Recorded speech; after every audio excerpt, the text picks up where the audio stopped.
এই সন্তানটা যখন আমাকে বের করে দেওয়ার জন্য আমার কলিজা এরকম ভাবে আমার কাপড় তো ধরে না, আমার কলিজার ভিতরে ধইরা মনে হয় একটা টান মারছে। আমি আল্লাহকে বললাম, আল্লাহ, আমার সন্তান, এই সন্তানের দুনিয়াতে কষ্ট হবে, মা হিসেবে আমি সহ্য করতে পারবো না। আল্লাহ, তোমার কাছে বিচার দিলাম, আমার সন্তান মারা গেলে তাকে যেন কবরে শাস্তি দেওয়া হয়। নাউজুবিল্লাহ কোন। আল্লাহর রাসূল বলতেছেন, মা আপনি তাড়াতাড়ি আপনার সন্তানকে ক্ষমা করে দেন, না হলে এমন এমন শাস্তি তার কবরের ভিতরে হইতেছে, তাকে আপনি ক্ষমা না করলে আল্লাহ ক্ষমা করবে না, তার শাস্তিও মাফ হবে না। আল্লাহর রাসূল সর্বপ্রথম কবরের ভিতরে এরকম হাত দিয়ে আল্লাহ তাআলার কাছে দোয়া করছেন যে আল্লাহ এই কবরবাসীকে মাফ করে দেন। কিন্তু এই দোয়া আল্লাহর কাছে কি হয় নাই? কবুল হয় নাই। আল্লাহর রাসূল বলতেছেন, মা আমি দোয়া করলাম, কবুল হইল না, আপনি যতক্ষণ পর্যন্ত মাফ না করবেন ততক্ষণ পর্যন্ত আল্লাহ তাআলা তার শাস্তিকে করবেন না, আল্লাহ তাআলা শাস্তিকে এরকম ভাবে বন্ধ করবেন না। মা বলতেছেন, না না, আমার সন্তান আমাকে কলিজার ভিতরে যে আঘাত দিয়েছে, আমি এই শাস্তিকে মাফ করতে পারবো না, আমি চাই তার কবরের ভিতরে শাস্তি হোক।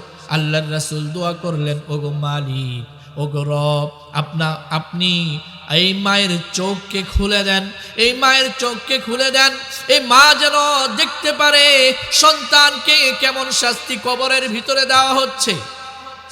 এরকম ভাবে কাশফ হয়ে গেল, মার চোখের ভিতরে পর্দা সরায় গেল, পর্দা সরে গেল। পর্দা সরে যাওয়ার পরে আল্লাহ তাআলা দেখাইলেন এমন এক শাস্তি তার সন্তানকে দেওয়া হচ্ছে।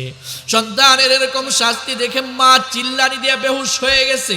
আই হায়, আমার কলিজার টুকরা সন্তান, তার বুকের পাজরে এমন ভাবে কবর চাপ দিচ্ছে। আল্লাহর রাসূল বলেন যে কবরের ভিতরে পাপীকে এমন শাস্তি দেওয়া হয়, এমন শাস্তি দেওয়া হয়। এরকম ভাবে একটা হাত আরেকটা হাতের ভিতরে ঢুকায়া আল্লাহর রাসূল দেখাইলেন যে তোমাদের এক বুকের এক পাশের হাড় আরেক পাশের হাড্ডির মধ্যে এমন ভাবে ঢুকে যায়, এমন ভাবে ঢুকে যায়। 2 নাম্বার কবরের শাস্তি, তার কবরের ভিতরে আগুন জ্বালায় দেওয়া হয়। 3 নাম্বার মা দেখলো 3 নাম্বার শাস্তিটা আরো ভয়াবহ। একটা বিশাল দেহি ফেরেশতা, তার চেহারা দেখলেই মানুষ বেহুশ হয়ে যাবে, এত কুৎসিত, এত ভয়ঙ্কর চেহারা। সে হাতের ভিতরে লোহার একটা মুগুর দিয়া মাথার ভিতরে আঘাত করে, আহা, মুগুর দিয়া মাথার ভিতরে আঘাত করার কারণে তার মাথার মগজগুলো ছিন্ন বিচ্ছিন্ন হয়ে যায়। সে জোরে চিল্লানি দেয়, তার মাথার মগজগুলো ছিন্ন বিচ্ছিন্ন হয়ে যায়। একটা বাড়ি দেওয়ার সাথে সাথে 70 হাত মাটির নিচে চলে যায়। এই দৃশ্য দেখে মহিলা চিল্লানি দেয়া উঠছে, আল্লাহ, আমি তো জানতাম না কবরের শাস্তি এত কঠিন। আমি ভাবছি দুনিয়ায় যেমন বেত দিয়ে আঘাত করা হয়, দুনিয়ার আসামিকে যেমন শাস্তি দেওয়া হয়, তেমন শাস্তি মনে হয় আমার সন্তানের হচ্ছে। ওগো আল্লাহ, মা হিসেবে যে জিনিস আমি দেখলাম এটা আমার সন্তানের উপর হোক, এটা আমি চাই না। আল্লাহ, আমার অন্তরের ভিতরে সন্তানের জন্য যে ব্যথা ছিল, যে আক্রোশ ছিল, যে রাগ ছিল, সব আমি দূর করে দিলাম। আমি আমার সন্তানকে মাফ করে দিলাম।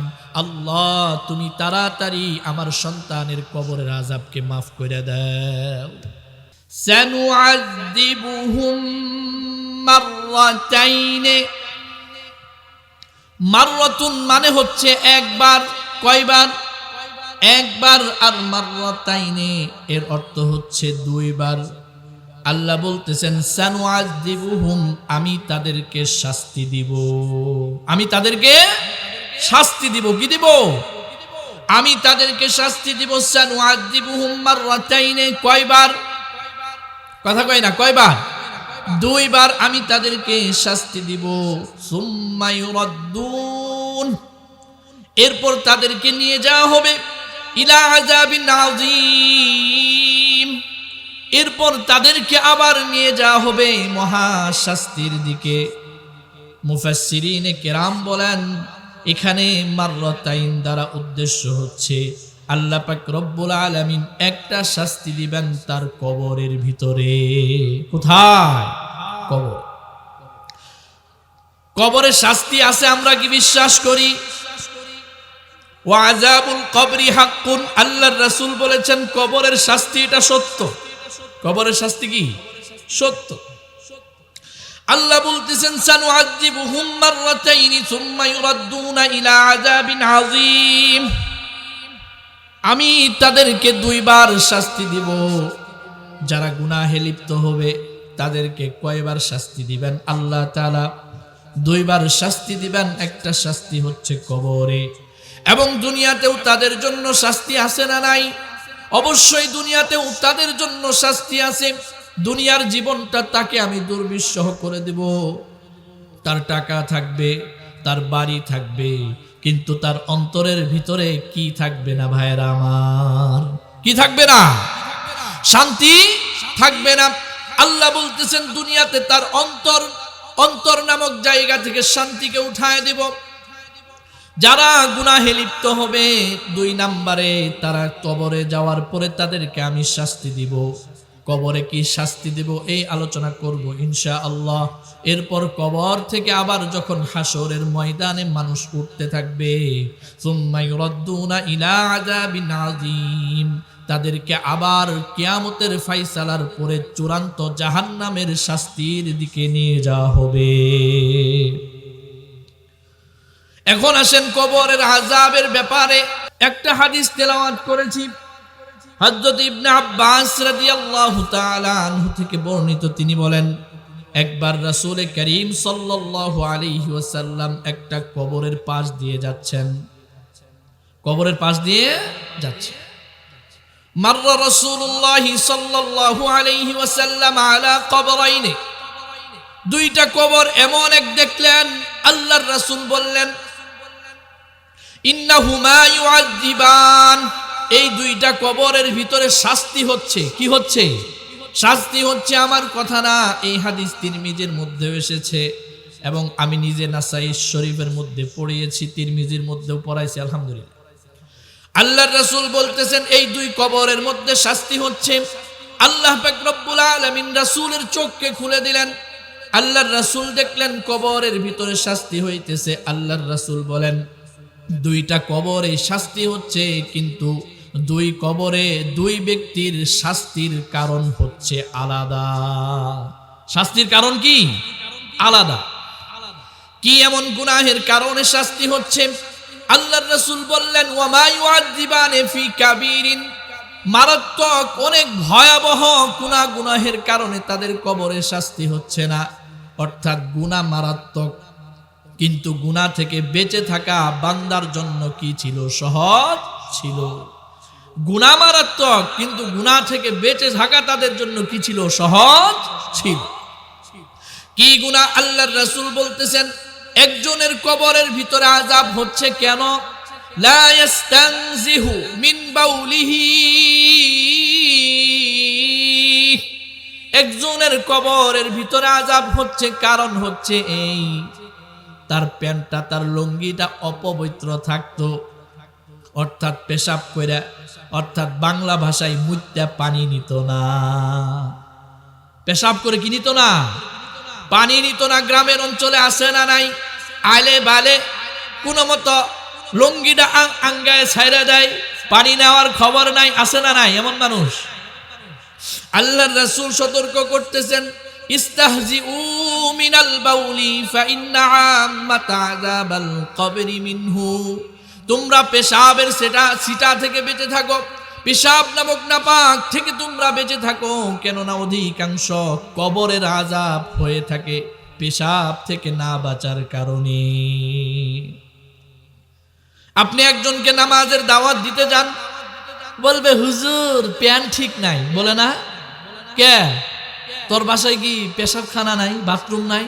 হুজুর আছে, কিন্তু মুইত্যা কি নেই, পানি নেই। আল্লাহ রাসূল সতর্ক করতেছে যে কবরের ভিতরে ম্যাক্সিমাম, বেশিরভাগ কবরের ভিতরে শাস্তি হয় কেন?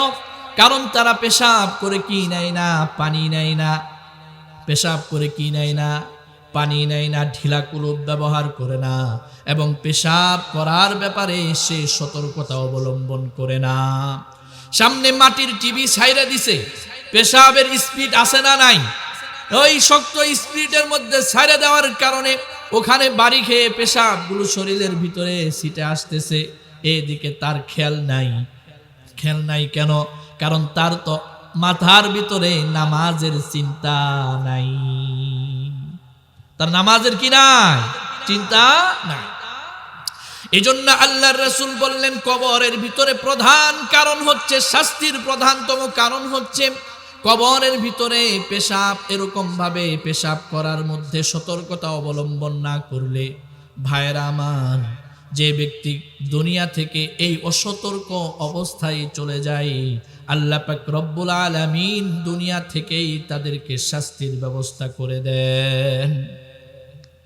অর্থাৎ যেই মানুষটা পেশাব থেকে বেঁচে থাকলো না, অর্থাৎ ওই মানুষটা নামাজের কি করলো না? পাবন্দি করলো না। যে ব্যক্তি নামাজ পড়ে আর যে ব্যক্তি নামাজ পড়ে না, বলেন তো তাদের দুইজনের হিসাব নিকাশ কি এক হবে নাকি ভিন্ন? কথা বলেন, এক নাকি ভিন্ন? অবশ্যই ভিন্ন। এই কথাটা আল্লাহ পাক রব্বুল আলামিন 25 নাম্বার পারার 19 নাম্বার পৃষ্ঠা সূরাতুল জাসিয়ার 21 নাম্বার আয়াতে উল্লেখ করেছেন যে দুনিয়াতে যারা গুনাহ করো, যারা পেশাব থেকে বাঁচো না, যারা অপবিত্র অবস্থায় থাকো, তারা কি মনে করো, যারা নামাজ পড়ো না, তারা কি মনে করো তোমার সাথে মৃত্যুর সময় মালাকুল মাউত যে আচরণ করবে, আর একটা নামাজি ব্যক্তি যে সব সময় পবিত্রতা অবলম্বন করত, তার সাথে কি একই আচরণ করবে? না না না। আল্লাহ পাক রব্বুল আলামিন বলতেছেন, দুইজনের সাথে ফেরেশতার আচরণ কিন্তু এক হবে না। একজন নামাজির সাথে একজন বেনামাজির হিসাব নিকাশ এক হতে পারে না। মৃত্যুর সময়ে তাদেরকে আল্লাহ পাক রব্বুল আলামিন অবশ্যই অবশ্যই শাস্তি দিবেন। ঠিক কিনা ভাইরা আমার? যারা সুদ খায়, ঘুষ খায়, হারাম খায়, জুয়া খেলে টাকা ইনকাম করে, তাদের মৃত্যুর অবস্থা আর যে ব্যক্তি হালাল ইনকাম করে তাদের মৃত্যুর অবস্থা কি এক হবে? কথা বলেন, এক হবে কিনা? বলে না না।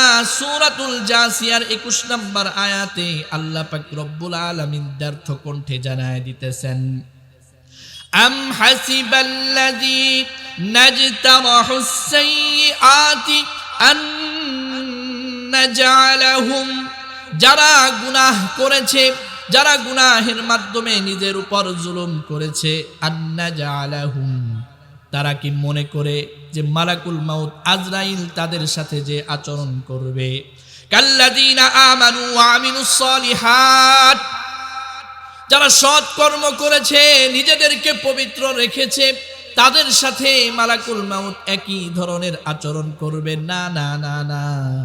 সাওয়াআম মাহইয়াহুম ওয়া মামাতুহুম, ওই কাফের, ওই মুশরিক, ওই বেনামাজি, ওই সুদখোর, তারা কি এটা মনে করে আমার মৃত্যুর সময় মালাকুল মাউত আমার সাথে যেমনটা আচরণ করবে, একজন নামাজির সাথে যেমনটা আচরণ করবে? আল্লাহ বলতেছেন না না না, এমন আচরণ করবে না।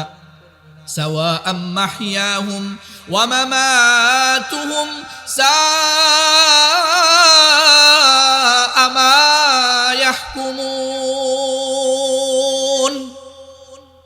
আল্লাহ পাক রব্বুল আলামিন বলতেছেন, যে গুনাহগার, যে বান্দা এই ধারণা করে যে একজন গুনাহগারের সাথে মালাকুল মাউত যে আচরণ করবে আর একজন নেককারের সাথে ঠিক তেমনি আচরণ করবে, আল্লাহ বলতেছেন সে হচ্ছে বোকা, একজন নির্ভুল, তার এই চিন্তাটা কতই না নিকৃষ্ট।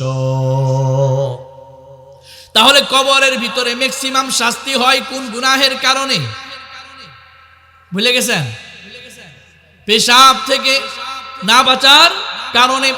দ্বিতীয় কবরের ভিতরে আল্লাহর রাসূল সাল্লাল্লাহু আলাইহি ওয়াসাল্লাম বললেন যে একটা কবরের ভিতরে আযাব হচ্ছে লা ইয়াস্তানজিহু মিন বাউলিহি, সে নিজের পেশাবের ছিটা থেকে বাঁচত না, অর্থাৎ নিজেকে অপবিত্র রাখত, পবিত্রতা অর্জন করত না। দুই নাম্বার কারণ কি, ওয়াহাকাযা ওয়া আম্মা হাযা ফাইন্নাহু কানা ইয়ামশি বিন নামিমাহ। আরেকজন তার কবরের ভিতরে আযাব হচ্ছে, সে এক ভাইয়ের সাথে আরেক মুসলমান ভাইয়ের দ্বন্দ্ব লাগায় দিত। কি লাগায় দিত? দ্বন্দ্ব লাগায় দিত। একজন আরেকজনের সাথে চা খাইতেছে, কই জানোস নি কি হয়েছে? কই তুই এখনো শুনস নাই কি হয়েছে? অমুকটা অমুকের আইলের মধ্যে কূপ মারছে, আসলে মারে নাই। কথা বুঝেন নাই? কয় কি কয় না? অমুকে অমুকের বিভিন্ন লোকে কিন্তু চুপি চুপি সম্পর্ক করে আসলে করে নাই, এমন এক প্যাচ লাগায় দিছে। এখন এক প্যাচের কারণে 2 গ্রামের মধ্যে মারামারি লেগে গেছে। এমন মানুষ আছে না নাই? সম্পর্কটা ভালো ছিল, কিন্তু শয়তান কয় সম্পর্ক ভালো রাখা যাবে, সম্পর্ক ভালো রাখা যাবে না। এই সম্পর্কের মধ্যে দ্বন্দ্ব লাগায় দেয়। এখন একজন আরেকজনের নামে চুগলখড়ি করে, নাফরমানি করে, নামিমা করে একজন আরেকজনের কানে যায়, কয় শুনছস নি এই এই হইছে, অমুকে এটা করছে, লাগাই দিল দুইজনের মধ্যে চুগলখড়ি কইরা। এরকম হিংসামূলক উদ্দেশ্যমূলক ভাবে যারা এক মুসলমানের সাথে আরেক মুসলমানের দ্বন্দ্ব লাগায় দেয়, ঝগড়া লাগায় দেয়, আল্লাহর রাসূল বললেন যে এই কবরের ভিতরে আযাব হচ্ছে এই কারণে, কারণ এই ব্যক্তিটা দুনিয়াতে থাকা অবস্থায় মানুষের গীবত করত। আমাদের কাছে তো গীবতটা হয়ে গেছে ঘি ভাত। শীতের দিনের সকালবেলা ডিম ভাজা দিয়া, বেগুনের বড়া দিয়া যদি একটু ঘি মিশায়া খাওয়া হয়, কেমন মজা লাগে? কয় না, কথা কয় না? মজা লাগে কি লাগে না? কয় হুজুর অনেক মজা। কয় হুজুর এটা আর কি মজা? যদি একজনের সাথে আরেকজনের সম্পর্কটা খারাপ করে দেই, এটার মধ্যে আরো বেশি মজা, ঠিক না? তো এখন গীবতটা হয়ে গেছে ঘি ভাতের মতো, অর্থাৎ ঘি ভাত খাইলে যেমন মজা লাগে, গীবত করলেও তার চাইতে বেশি মজা লাগে। আল্লাহর রাসূল বলতেছেন না না, তোমরা গীবত করিও না, এক মুসলমানের সাথে আরেক মুসলমানের ঝগড়া লাগায় দিও না, টক্কর লাগায় দিও না, মারামারি লাগায় দিও না। কারণ তুমি যদি দুনিয়াতে এই কাজ করে বিদায় হয়ে যাও, তাহলে আল্লাহ পাক রব্বুল আলামিন তোমার কবরের ভিতরে শাস্তির ব্যবস্থা করবেন। তাহলে কবরের শাস্তি হয় কয় কারণে ভাইয়েরা আমার? কয় কারণে? 1 নাম্বার, পেশাব থেকে না বাঁচার কারণে, অর্থাৎ পবিত্রতা অর্জন না করার কারণে। 2 নাম্বার, চুগলখড়ি অথবা গীবত করার কারণে। এই মজমা থেকে ওয়াদা করেন কে কে আজ থেকে এই 2 কাজ করবো? হাত উঠান দেখি। ওয়াজ বুঝে নাই রে, ওয়াজ বুঝে নাই। এই 2 কাজ কি করা যাবে? নিয়ত করেন, বলেন কে কে আজ থেকে এই 2 কাজ করব না ইনশাআল্লাহ? করবেন না? অনেকেই মাঝখান দিয়ে হাত উঠায় নাই, কয় হুজুর আপনি কোন কি? আমি তো ঠিকই করব। আল্লাহ তাআলা সবাইকে হিফাজত করুন, সকলে বলি আমিন। তাহলে কবরের আযাবের বাস্তবতা আছে না নাই? রাসূল করিম সাল্লাল্লাহু আলাইহি ওয়াসাল্লাম 2 কবরের পাশ দিয়ে যাওয়ার সময় আযাব যখন হইল, এক কবরে পেশাবের সিটা থেকে পবিত্র না থাকার কারণে, আরেক কবরের ভিতরে আযাব হচ্ছে সে হিংসাত্মক, একে অপরের সাথে মারামারি, চুগলখড়ি, হিংসা বিদ্বেষ করার কারণে। হযরত আব্দুল্লাহ ইবনে ওমর রাদিয়াল্লাহু তাআলা আনহু থেকে বর্ণিত, তিনি বলেন একবার আমি সফরে বের হয়েছি, বের হতে হতে এমন এক জায়গায় গেলাম, যে জায়গায় অনেকগুলা কবর দেখতে পেলাম। আমি দেখলাম অতিক্রম করার সময় একটা কবর এরকম ভাবে আলাদা হয়ে গেছে, ভেঙে গেছে। ভেঙে কেমন যেন কবরের ভিতর থেকে আওয়াজ আসতেছে, আমাকে বাঁচাও, আমাকে বাঁচাও, এবং বলতেছে একটু পানি দাও, একটু পানি দাও, আমার পানির খুব পিপাসা লেগেছে। হযরত আব্দুল্লাহ ইবনে ওমর রাদিয়াল্লাহু তাআলা আনহু ভয় পেয়ে গেলেন। ভয় পেয়ে পাশে এক বুড়ির বাড়িতে চলে গেলেন। দেখলেন বুড়ির বাড়ির পাশ থেকেও কবর থেকে এমন একটা আওয়াজ আসতেছে। জিজ্ঞাসা করলেন বুড়িকে, কি ব্যাপার, তার কবর থেকে এমন আওয়াজ আসে কেন? বলতেছে এই কবরটা আমার স্বামীর কবর, এই কবরটা আমার স্বামীর কবর। আমার স্বামী যখন দুনিয়াতে ছিল, আমার স্বামীর অভ্যাস ছিল সে পেশাব করত, কিন্তু পানি নিত না। কি করতো না? পানি নিত না। আমার স্বামীর অভ্যাস ছিল দাঁড়িয়ে দাঁড়িয়ে পেশাব করত, অর্থাৎ তার পেশাব যখন মাটিতে পড়তো ছিটাগুলা কোথায় আসতো? শরীরের ভিতরে আসতো। আমি বারবার বারবার স্বামীকে সতর্ক করেছি, ও স্বামী, আপনি কি কোনো সময় উটকে পেশাব করতে দেখেন নাই? যে উটও যখন পেশাব করে নিজের দুই পিছনের পাটা নিচ দিকে করে দেয়, দেখছেন? গরু যখন পেশাব করে পাগুলা নিচ দিকে করে দেয় না? কেন করে দেয়? কারণ যাতে পেশাবের সিটা তার পর্যন্ত শরীরে না লাগে। কিন্তু স্বামীকে বুঝানোর পরেও আমার স্বামী বুঝে না, এজন্য তার কবর থেকে আওয়াজ আসতেছে, শাস্তির আওয়াজ আসতেছে। আর পানি পানি যে করতেছে, এর কারণ কি? স্ত্রী বলতেছে এর কারণ হচ্ছে এই, কারণ আমার স্বামী একবার এমন একটা কাজ করেছে, এত জঘন্য কাজ কোনো মানুষ করে না। একজন পিপাসার্ত ব্যক্তি এসে বলছে, আমার পানি পিপাসা লাগছে, আমার একটু পানি খাওয়ান। কি খাওয়ান? পানি খাওয়ান। তার কাছে একটা মশক ছিল, মশকের ভিতরে পানি ছিল না। জগের ভিতরে কি ছিল না? পানি ছিল না। কিন্তু ওই পিপাসার্ত মানুষটাকে বলল, যাও ওইখানে আমার মশকটা আছে, মশকের ভিতরে পানি আছে। কিন্তু যখন লোকটা পানি পিপাসার্ত হয়ে ওই মশক পর্যন্ত গেছে, গিয়া দেখে যে মশকের ভিতরে আসলেই কোনো কি নাই, পানি। আল্লাহ, মশকের ভিতরে পানি নাই। ওই লোকটা পানির পিপাসা এতটাই গভীর হয়েছিল, এতটাই চরম পর্যায়ে চলে গিয়েছিল, যার কারণে সে ওই অবস্থাতেই মৃত্যুবরণ করে কলিজা ফেটে মারা যায়। সে পানি পেতে পারে না। এই জন্য আমার স্বামীর কবর থেকে বারবার বারবার শুধু পানির জন্য হাহাকার আসে। এই জন্য আল্লাহর রাসূল বলেছেন, যারা বদকার হবে, যারা এরকম বেনামাজি হবে, যারা এরকম অপবিত্র হবে, যারা এরকম চুগলখুরি করবে, মৃত্যুর সময় তাদেরকে একটা কঠিন শাস্তি দেওয়া হবে। কি শাস্তি? মৃত্যুর আগে তাদেরকে পিপাসার্ত করে দেওয়া হবে। কেমন পিপাসার্ত ভাইরা আমার? সাধারণ কোনো পিপাসার্ত নয়। আল্লাহর রাসূল বলেন, ওই গুনাহগারটার মৃত্যুর আগে এমন পিপাসা লাগবে, তাকে যদি দুনিয়ার সমস্ত নদী নালা, খাল বিল, দুনিয়ার সমস্ত সমুদ্রের পানীয় পান করে দেয়া হয়, তারপরেও তার পিপাসা নিবারণ হবে না। এই জন্যে গুনাহ করার আগে সাবধান।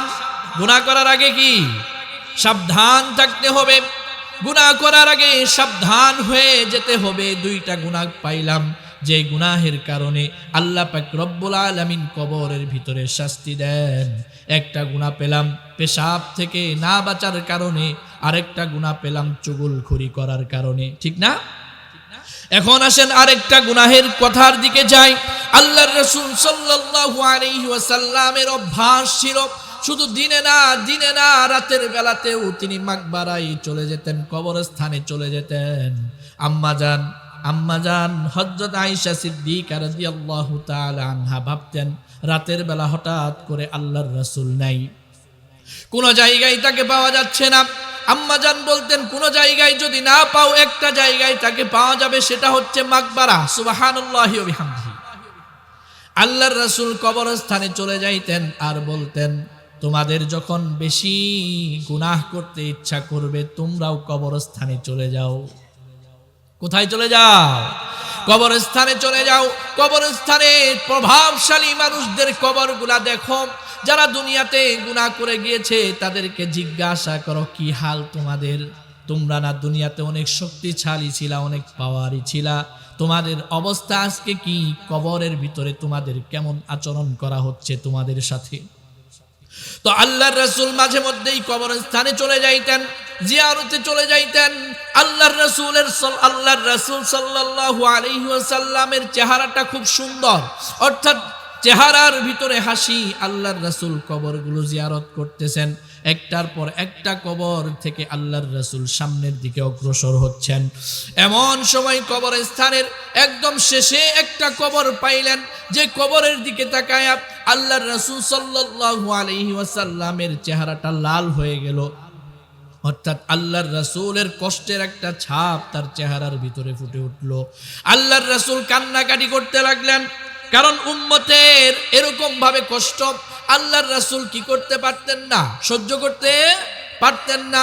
বারবার জিজ্ঞাসা করলেন, এই কবরটা কার? এই কবরের ভিতরে এমন কঠিন আযাব হচ্ছে, দুনিয়ার কোনো মানুষ যদি তার আযাব দেখে তাহলে তার খাওয়া দাওয়া ঘুম সব কিছুই বন্ধ হয়ে যাবে। আল্লাহর রাসূল খবর পাঠাইলেন, যাও এখানে যাদেরকে কবর দেওয়া হয়েছে তাদের আত্মীয়দেরকে ডেকে নিয়ে আসো। তাদের আত্মীয়রা একে একে একটা কবরের পাশে দাঁড়ায় গেল, কিন্তু ওই কবরটার পাশে কেউ যায় না। কেউ কি যায় না? ওই কবরের পাশে কেউ যায় না। অনেকক্ষণ পরে দেখা গেল একটা বৃদ্ধা মহিলা হাতে এরকম ভাবে লাঠি নিয়ে ঠক ঠক ঠক ঠক করে আস্তে আস্তে কবরের পাশে এসে দাঁড়িয়ে গেছে। আল্লাহর রাসূল বলতেছেন, মা তুমি তো কবরের পাশে দাঁড়ায় গেলা, এই কবরবাসী তোমার কি হয়? তার কবরের ভিতরে কঠিন শাস্তি হচ্ছে। মা বলতেছে, আলহামদুলিল্লাহ, এটা আমার ছেলে। নাউজুবিল্লাহ। কেন আলহামদুলিল্লাহ বলেছে? তার একটা কারণ আছে।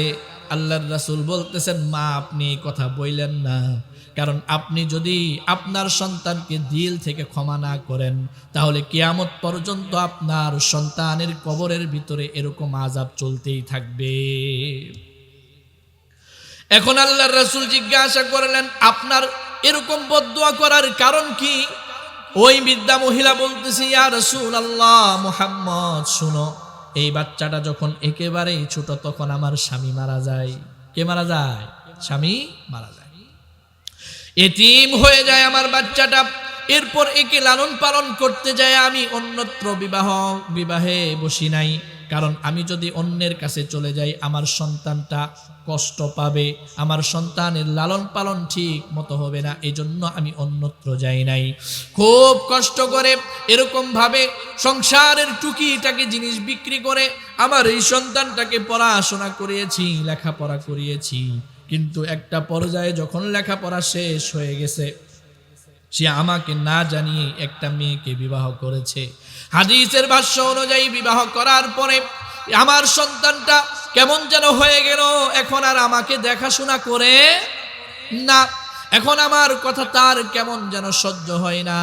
একটা পর্যায়ে এমন অবস্থা চলে আসলো, তারা দুইজন স্বামী স্ত্রী সিদ্ধান্ত নিল আমাকে বাড়ি থেকে বের করে দিবে। আল্লাহ, এমন কুলাঙ্গার সন্তান আছে না নাই? মাকে বাড়ি থেকে বের করে দেয়, বাবাকে বাড়ি থেকে বের করে দেয়। সন্তানরা শুনে রাখো, তোমার সাথেও যদি এমন ঘটনা ঘটে, আজকে যে এই বাবার পায়ে ধরবা, মায়ের পায়ে ধরবা, কারণ বাবা মা যতদিন বেঁচে আছে জান্নাতের দরজাগুলা খোলা আছে। মাও যদি চলে যায়, বাবাও যদি চলে যায়, জান্নাতের দরজাও কি হয়ে যাবে? বন্ধ হয়ে যাবে। হযরত ইয়াস রাদিয়াল্লাহু তাআলা আনহু এরকম ভাবে মাটির ভিতরে এরকম ভাবে থাপড়াইতেছে আর কান্না করতেছে, গভীর কান্না, এরকম চিল্লাচিল্লি করতেছে। সাহাবায়ে কেরাম বলতেছে, ইয়াস এত কান্না করো কেন? কি এমন হয়ে গেল তোমার? ও ভাই বলিও না, এমন এক সম্পদ আমি হারিয়ে ফেলেছি, এমন এক সম্পদ আমি হারিয়ে ফেলেছি যে সম্পদ আমি আর পাবো না। আজকে আমার মা ইন্তেকাল করেছে, মার ইন্তেকালের মাধ্যমে আমি দেখলাম জান্নাতের একটা দরজা বন্ধ হয়ে গেল। আহা, তাহলে মা আছে মানে জান্নাত একটা দরজা খোলা, বাবা আছে মানে জান্নাতের একটা দরজা খোলা। আল্লাহর রাসূলকে মহিলা বলতেছে, খুব যত্ন কইরা, খুব আদর কইরা, নিজে কষ্ট কইরা এই সন্তানটাকে মানুষের মতো মানুষ করেছি। এরপর স্বামী স্ত্রী মিলে সিদ্ধান্ত নিয়েছে আমাকে বাড়ি থেকে বের করে দিবে। মুহাম্মদ, তুমি জানো না, এই সন্তানটা যখন বাড়ি থেকে বের করে দেওয়ার জন্য আমার শাড়ির আঁচল শাড়িটা ধরছে। এই সন্তানটা যখন আমাকে বের করে দেওয়ার জন্য আমার কলিজা এরকম ভাবে, আমার কাপড় তো ধরে না, আমার কলিজার ভিতরে ধইরা মনে হয় একটা টান মারছে। আমি আল্লাহকে বললাম, আল্লাহ, আমার সন্তান, এই সন্তানের দুনিয়াতে কষ্ট হবে, মা হিসেবে আমি সহ্য করতে পারবো না। আল্লাহ, তোমার কাছে বিচার দিলাম, আমার সন্তান মারা গেলে তাকে যেন কবরে শাস্তি দেওয়া হয়। নাউজুবিল্লাহ। আল্লাহর রাসূল বলতেছেন, মা আপনি তাড়াতাড়ি আপনার সন্তানকে ক্ষমা করে দেন, না হলে এমন এমন শাস্তি তার কবরের ভিতরে হইতেছে, তাকে আপনি ক্ষমা না করলে আল্লাহ ক্ষমা করবে না, তার শাস্তিও মাফ হবে না। আল্লাহর রাসূল সর্বপ্রথম কবরের ভিতরে এরকম হাত দিয়ে আল্লাহ তাআলার কাছে দোয়া করছেন যে আল্লাহ এই কবরবাসীকে মাফ করে দেন। কিন্তু এই দোয়া আল্লাহর কাছে কি হয় নাই? কবুল হয় নাই। আল্লাহর রাসূল বলতেছেন, মা আমি দোয়া করলাম কবুল হইল না, আপনি যতক্ষণ পর্যন্ত মাফ না করবেন ততক্ষণ পর্যন্ত আল্লাহ তাআলা তার শাস্তিকে করবেন না, আল্লাহ তাআলা শাস্তিকে এরকম ভাবে বন্ধ করবেন না। মা বলতেছেন, না না, আমার সন্তান আমাকে কলিজার ভিতরে যে আঘাত দিয়েছে আমি এই শাস্তিকে মাফ করতে পারবো না, আমি চাই তার কবরের ভিতরে শাস্তি হোক। আল্লাহর রাসূল দোয়া করলেন, ওগো মালিক, ওগো রব, আপনি এই মায়ের চোখকে খুলে দেন, এই মায়ের চোখকে খুলে দেন, এই মা যেন দেখতে পারে সন্তানকে কেমন শাস্তি কবরের ভিতরে দেওয়া হচ্ছে। এরকম ভাবে কাশফ হয়ে গেল, মার চোখের ভিতরে পর্দা সরে গেল। পর্দা সরে যাওয়ার পরে আল্লাহ তাআলা দেখাইলেন এমন এক শাস্তি তার সন্তানকে দেওয়া হচ্ছে। সন্তানের এরকম শাস্তি দেখে মা চিল্লানি দিয়ে বেহুশ হয়ে গেছে। আয় হায়, আমার কলিজার টুকরা সন্তান, তার বুকের পাঁজরে এমন ভাবে কবর চাপ দিচ্ছে। আল্লাহর রাসূল বলেন যে কবরের ভিতরে পাপীকে এমন শাস্তি দেওয়া হয়, এমন শাস্তি দেওয়া হয়। এরকম ভাবে একটা হাত আরেকটা হাতের ভিতরে ঢুকায় আল্লাহর রাসূল দেখাইলেন যে তোমাদের এক বুকের এক পাশের হাড় আরেক পাশের হাড্ডির মধ্যে এমন ভাবে ঢুকে যায়, এমন ভাবে ঢুকে যায়। 2 নাম্বার কবরের শাস্তি, তার কবরের ভিতরে আগুন জ্বালায় দেওয়া হয়। 3 নাম্বার মা দেখলো 3 নাম্বার শাস্তিটা আরো ভয়াবহ। একটা বিশাল দেহি ফেরেশতা, তার চেহারা দেখলেই মানুষ বেহুশ হয়ে যাবে, এত কুৎসিত এত ভয়ঙ্কর চেহারা। সে হাতের ভিতরে লোহার একটা মুগুর দিয়া মাথার ভিতরে আঘাত করে, আহা, মুগুর দিয়া মাথার ভিতরে আঘাত করার কারণে তার মাথার মগজগুলো ছিন্ন বিচ্ছিন্ন হয়ে যায়। সে জোরে চিল্লানি দেয়, তার মাথার মগজগুলো ছিন্ন বিচ্ছিন্ন হয়ে যায়। একটা বাড়ি দেওয়ার সাথে সাথে 70 হাত মাটির নিচে চলে যায়। এই দৃশ্য দেখে মহিলা চিল্লানি দেওয়া উঠছে, আল্লাহ, আমি তো জানতাম না কবরের শাস্তি এত কঠিন। আমি ভাবছি দুনিয়ায় যেমন বেত দিয়ে আঘাত করা হয়, দুনিয়ার আসামিকে যেমন শাস্তি দেওয়া হয় তেমন শাস্তি মনে হয় আমার সন্তানের হচ্ছে। ওগো আল্লাহ, মা হিসেবে যে জিনিস আমি দেখলাম এটা আমার সন্তানের উপর হোক, এটা আমি চাই না। আল্লাহ, আমার অন্তরের ভিতরে সন্তানের জন্য যে ব্যথা ছিল, যে আক্রোশ ছিল, যে রাগ ছিল, সব আমি দূর করে দিলাম। আমি আমার সন্তানকে মাফ করে দিলাম। আল্লাহ, তুমি তাড়াতাড়ি আমার সন্তানের কবরের আযাবকে মাফ করে দাও। এই দোয়া যখন মা করছে, আল্লাহর রাসূলের মুখে হাসি, সুবহানাল্লাহ, আল্লাহর রাসূলের মুখের ভিতরে হাসি। আল্লাহর রাসূল বললেন, মা, তোমার সন্তানের কবরের আযাবকে মাফ করে দেওয়া হয়েছে, এখন আর তোমার সন্তানের কবরের ভিতরে আযাব দেওয়া হবে না। কিয়ামত পর্যন্ত তার কবরকে এরকম ভাবে আযাব থেকে মুক্ত করে দেওয়া হয়েছে। এই জন্য মার সাথে বেয়াদবি করলে, বাবার সাথে বেয়াদবি করলে, নাফরমানি করলে কবরে শাস্তি আছে না নাই? তাহলে কবরের ভিতরে শাস্তি হয়। গুনাহ কয়টা পাইলাম? মুখস্থ হইতেছে না? গুনাহ কয়টা পাইছি? 3টা। 1 নাম্বার, কবরের ভিতরে শাস্তি হয় পেশাবের সিটা থেকে না বাঁচলে, পবিত্র না হইলে। 2 নাম্বার, কবরের ভিতরে আযাব হয় কেউ যদি চুগলখড়ি করে, একজন আরেকজনের মধ্যে বিভেদ লাগায় দেয়, ঝগড়া লাগায় দেয়। 3 নাম্বার, কবরের ভিতরে শাস্তি হয় পিতা মাতার সাথে কি করলে? খারাপ আচরণ করলে। এখন আসেন কবরে শাস্তি তো কবরের ভিতরে আছে, দুনিয়া থেকে যাওয়ার সময়ও তার জন্য শাস্তির ব্যবস্থা যিনি করে রেখেছেন তিনি কে? কেমন শাস্তি হবে? 7 নাম্বার পারা। কয় নাম্বার পারা? 7 নাম্বার পারা, সূরাতুল আনআম। সূরাতুল আনআম 93 নম্বর আয়াতে আল্লাহ পাক রব্বুল আলামিন জানায় দিয়েছেন, যখন একজন পাপাচারীর জানকে আল্লাহ তাআলা ফেরেশতার মাধ্যমে যখন একজন পাপাচারীর জানকে কবজ করে দেওয়া হয়, তখন মালাকুল মাউতের আচরণটা কেমন হয়, এই কথাটা আল্লাহ পাক রব্বুল আলামিন সূরাতুল আনআমের 93 নম্বর আয়াতে 17 নম্বর পৃষ্ঠার ভিতরে জানায় দিয়েছেন। ওয়ালাউ তারা ইযিয যালিমুনা ফি গামারাতিল মাউত, যখন জালেমের মৃত্যুর সময় হয়ে যায়, যখন একজন পাপাচারীর মৃত্যুর সময় হয়ে যায়, আমার কথা না, আমার কথা না, আল্লাহ পাক রব্বুল আলামিন বলতেছেন, ওয়ালাউ তারা ইযিয যালিমুনা ফি গামারাতিল মাউতি ওয়াল মালাইকাতু বাসিতু আইদিহিম, মালাকুল মাউত ফেরেশতা এরকম ভাবে হাতকে প্রসারিত করে তার দেহের ভিতরে এরকম ভাবে চালানি দেয়, তার রূহটা একবার ডান পায়ের বুড়ি আঙ্গুলে চলে যায়, আরেকবার বাম পায়ের বুড়ি আঙ্গুলে চলে যায়। জান বলতে থাকে, রূহটা বলতে থাকে, না না না না না, আমি বের হব না। আল্লাহর রাসূল বলেন, একটা খাসিকে, একটা বকরিকে জীবন্ত অবস্থায় যদি তার চামড়াটা ঝুলানো হয়, জীবন্ত অবস্থায় একটা ছাগলের চামড়া যদি ঝুলানো হয়, বলেন তো কষ্টটা কেমন? কম না বেশি?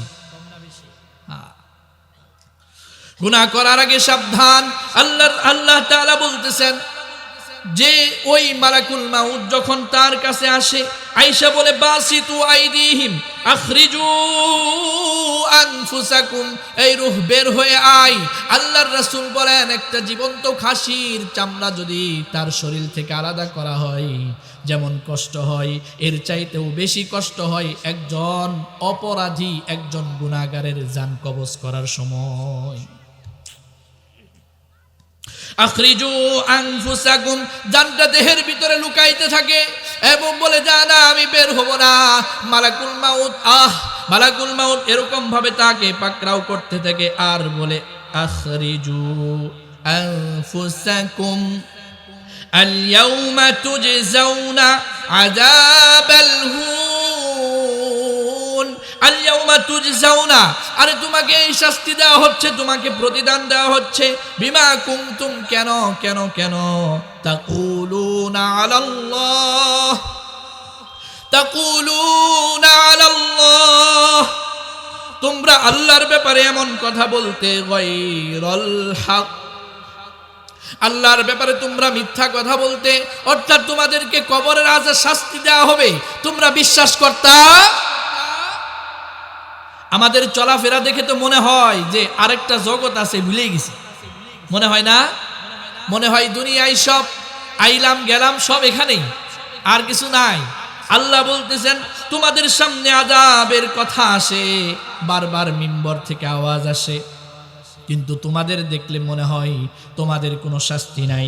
আল্লাহ বলতেছেন, আল-ইয়াওমা তুজজাউনা আযাবাল হুনি বিমা কুনতুম তাকুলুনা আলাল্লাহি গায়রাল হক, ওরে তুমি তো বলতা, কুল আউযু বিরাব্বিন নাস মালিকিন নাস ইলাহিন নাস মিন শাররিল ওয়াসওয়াসিল খান্নাস, নাউযুবিল্লাহ। বাউল সরকার, তুমি তো বলতা আল্লাহ পাক রব্বুল আলামিন এখানে নাচতে বলেছে, সকলে বলেন নাউযুবিল্লাহ। এখানে নাচ মানে হচ্ছে মানুষ, এখানে নাচার কথা আল্লাহ বলে নাই। আল্লাহ বলতেছেন, আমার জমিন, আমার আধিপত্য চলবে আমার জমিনে। আমি এখান থেকে বলে দিতে চাই, যারা আল্লাহর জমিনে থেকে আল্লাহর বিরোধিতা করবে তাদেরকে এই জমিনে থাকার কোনো অধিকার নাই নাই নাই নাই, ঠিক কিনা ভাইরা আমার?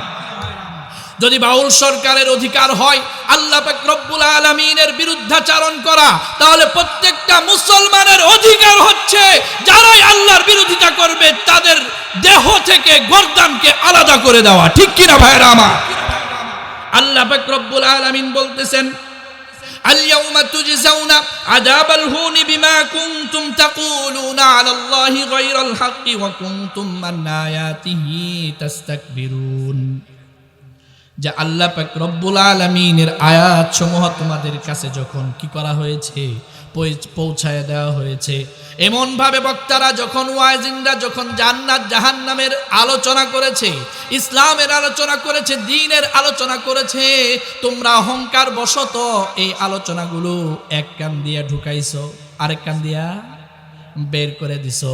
তোমরা এর উপর কি করো নাই? আমল করো নাই। আল্লাহ পাক রব্বুল আলামিন মালাকুল মাউতকে পাঠায় দিয়া বলবেন, যা যা ওই জানটাকে কবজ করে নিয়ে আয়। ওই জানটাকে যখন কবজ করে নিয়ে আসা হবে, ফেরেশতা যখন মালাকুল মাউত যখন জানটাকে কবজ করবে, এই জান থেকে রূহ থেকে দুর্গন্ধ বের হবে। আহা, কি বের হবে? দুর্গন্ধ বের হবে। এমন দুর্গন্ধ বের হবে, ফেরেশতারা এই দুর্গন্ধ পাবে এবং বলবে, এটা কার আত্মা রে, কার আত্মা রে? এই আত্মা এখান থেকে সরা, এই আত্মা এখান থেকে সরায় দে। মালাকুল মাউত যখন এটাকে উপরের দিকে নিয়ে যেতে চাবে, আল্লাহ পাক রব্বুল আলামিন বলবেন, এখানে নিয়ে আসার দরকার নাই, এর আমল নামাকে সিজ্জিন অর্থাৎ এটাকে জাহান্নামী হিসেবে সাব্যস্ত কর, এটাকে জাহান্নামীদের কাতারে শামিল কর। জাহান্নামীদের যেই লিস্টের ভিতরে জাহান্নামীদের নাম আছে, এই আত্মাটাকে ওই লিস্টের নাম লেখা, ওই লিস্টের ভিতরে সিজ্জিনের ভিতরে তার আমল নামাকে দিয়ে, সিজ্জিনের ভিতরে তার আমল নামাকে দিয়ে আল্লাহ পাক রব্বুল আলামিন রূহটাকে তার দেহের ভিতরে দিয়ে দিবেন।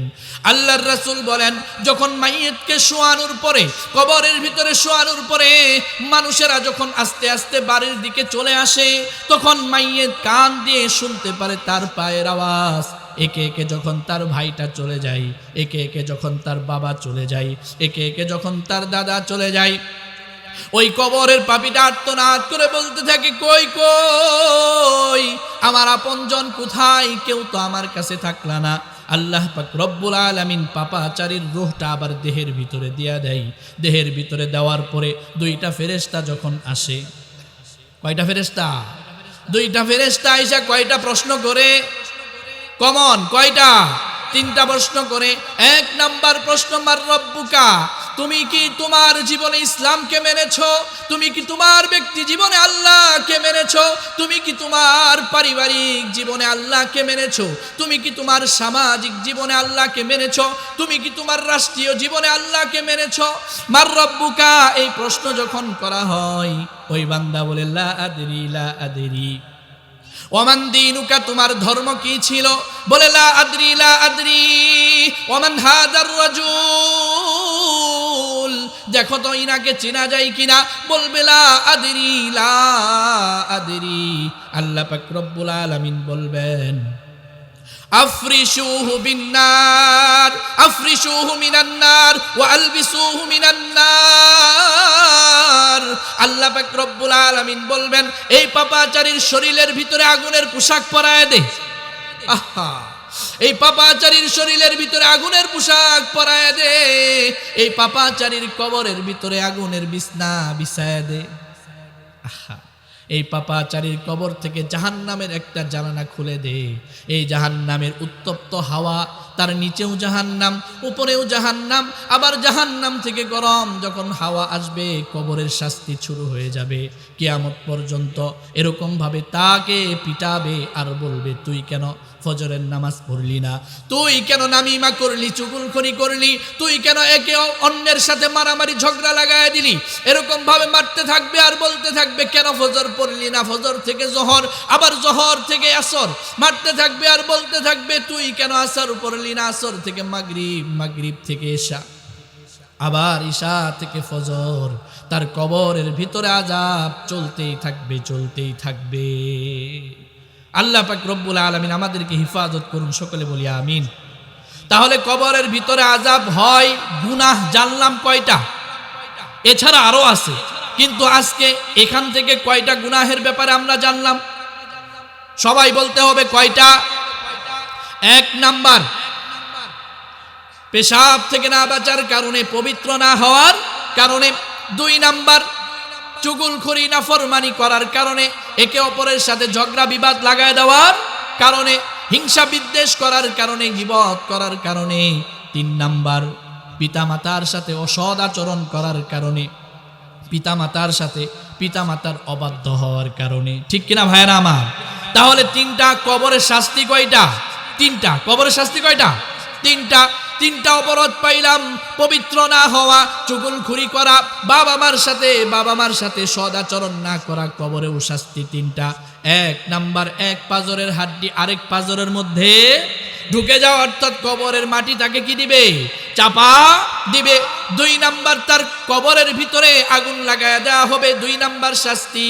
তিন নাম্বার শাস্তি, তার এমন একজন ফেরেশতা নিযুক্ত করা হবে, তার হাতের ভিতরে লোহার মুগুর থাকবে, হাতুড়ি থাকবে। সে সকাল থেকে সন্ধ্যা, আবার সন্ধ্যা থেকে সকাল পর্যন্ত তার মাথার ভিতরে, শরীরের ভিতরে আঘাত করতে থাকবে। সকলে আমরা নিয়ত করতে পারি এই তিনটা গুনাহ আমরা করব না ইনশাআল্লাহ। এই তিন গুনাহ সহ যাবতীয় গুনাহে আমরা লিপ্ত হব না ইনশাআল্লাহ। নিয়ত করতে পারি না ইনশাআল্লাহ। আল্লাহ তাআলা আমাকে, আমাদের সকলকে আমল করার তৌফিক দান করুক। সকলে বলি আমিন। ওয়া আখির দাওয়ানা আনিল হামদুলিল্লাহি রাব্বিল আলামিন। আসসালামু আলাইকুম ওয়া রাহমাতুল্লাহি ওয়া বারাকাতুহু।